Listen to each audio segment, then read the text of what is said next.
मैं खानवा हूँ। मैं वही खानवा हूँ जिसके मैदान पर महाराणा सांगा के नेतृत्व में देशभक्त शूरवीरों ने बलिदान दिया। मैं उन वीरों के राष्ट्र प्रेम, धर्म और मातृभूमि की रक्षा करते हुए प्राणों उत्सर्ग करने का साक्षी हूँ।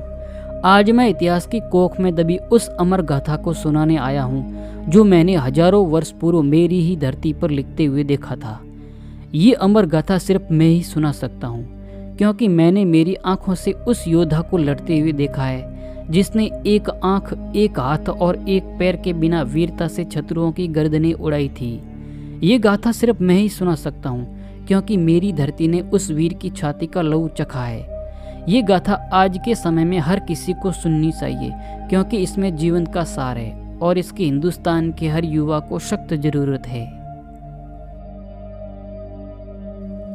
सन 1500 ईस्वी का साल। उधर दिल्ली में विदेशी ताकतें अपना डेरा जमा रही थी।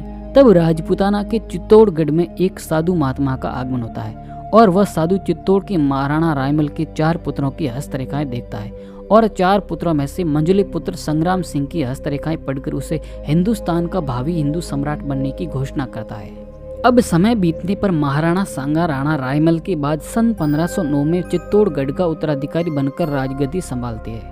राणा सांगा अपने राज्य की ताकत बढ़ाने के लिए आसपास के राज्यों को चित्तौड़गढ़ में मिला देते हैं और अपने ध्वज तले गुजरात, मालवा, आगरा तक अपनी सीमाओं का विस्तार करते हैं। इधर दिल्ली में उस समय सुल्तान इब्राहिम लोदी का शासन हुआ करता था और इब्राहिम लोदी उत्तर भारत में महाराणा सांगा के बढ़ते प्रभावों को देखकर बौखला जाता है और उसे भय सताता है कि राणा सांगा कहीं दिल्ली पर आक्रमण करके दिल्ली का शासन अपने हाथ में ना ले ले। इसी भय के कारण सुल्तान अपनी सेनाओं को इकट्ठा करता है और राणा सांगा के खिलाफ युद्ध के बिगुल बजवा देता है। युद्ध का संदेश मिलते ही राणा सांगा की सेनाएं खातौली के मैदान में 1517 ईस्वी में जा भिड़ती है।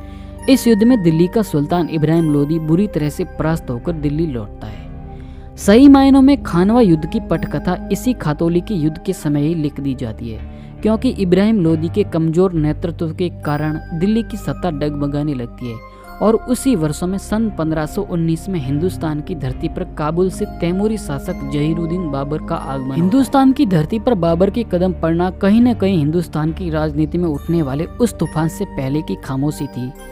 बाबर अपनी सेना के साथ दिल्ली के सुल्तान से टक्कर लेने की सोचता है और 21 अप्रैल 1526 को आखिरकार हरियाणा की पानीपत में दोनों सेनाएं खड़ी हो जाती है। लेकिन इस युद्ध से पूर्व बाबर राणा सांगा से अनुरोध करता है कि पानीपत के युद्ध में राणा सांगा अपनी सेना सहित इब्राहिम लोदी के खिलाफ बाबर की सेना के ध्वज तले युद्ध करे।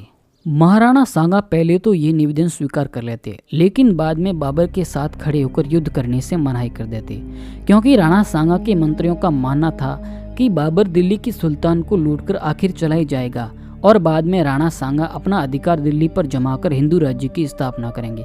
लेकिन इसका उल्टा होता है और दिल्ली का सुल्तान बाबर से हार जाता है और दिल्ली पर मुगल साम्राज्य की स्थापना हो जाती है। लेकिन राणा सांगा की वह नीति काम में नहीं आती है और हिंदुस्तान की धरती को मुगल साम्राज्य की नींव को तोड़ने के लिए हिंदुस्तान के अनेक हिंदू शासकों को निमंत्रण भेजते हैं कि बाबर को भारत पर पैर पसारने से पहले ही उसे भगा दिया जाए। महाराणा सांगा के ध्वज तले हिंदुस्तान के इतिहास में पहली बार समस्त राजपूताना के शासक और आसपास के राज्यों के राजपूत योद्धा इकट्ठे होते हैं और अंत में वह समय आ ही जाता है जब मेरी खानवा की धरती पर दोनों सेनाएं आ पहुंचती है। 17 मार्च 1527 का वह दिन जब मेरी धरती पर दोनों सेनाओं में घमासान युद्ध होता है। हजारों लाशें बिछ जाती है और मेरी धरती रक्त से लाल हो जाती है। उस दिन का मंजर मुझे आज भी डराता है कि आखिर सत्ता की शाह कितनों के सर कटवाती है। दोनों सेनाओं में जबरदस्त युद्ध होता है, लेकिन आखिरकार बाबर की सेनाएं राजपूत योद्धाओं की तलवारों की खनक के आगे टिक नहीं पाती है और भागने पर विवश हो जाती है। बाबर की सेनाएं करीब 1 मील तक वापस मुड़ जाती है, लेकिन बाबर अपनी सेनाओं को जिहाद की शिक्षा देता है। वह कहता है कि खुदा ने हमको एक बारी धरती पर भेजा है, अगर हम इस राजपूतों से जीते तो बेशक हिंदुस्तान पर राज करेंगे और मर गए तो जन्नत के द्वार खुलेंगे। बाबर के जिहादी उद्घोष के बाद पुनः मेरे इस मैदान पर घमासान युद्ध होता है और तोपों और बंदूकों का पहली बार हिंदुस्तान की धरती पर प्रयोग होता है। ये युद्ध भयंकर रूप ले लेता है। मुझे आज भी याद है कि राणा सांगा अपनी एक आंख, एक हाथ और एक पैर के साथ शरीर पर 80 घाव लिए सैनिकों का भग्नावशेष बनकर मुगलों के छक्के छुड़ाते, लेकिन होने को कुछ और ही मंजूर होता है। और मेरे इस मैदान पर पहली बार राणा सांगा की पराजय होती है।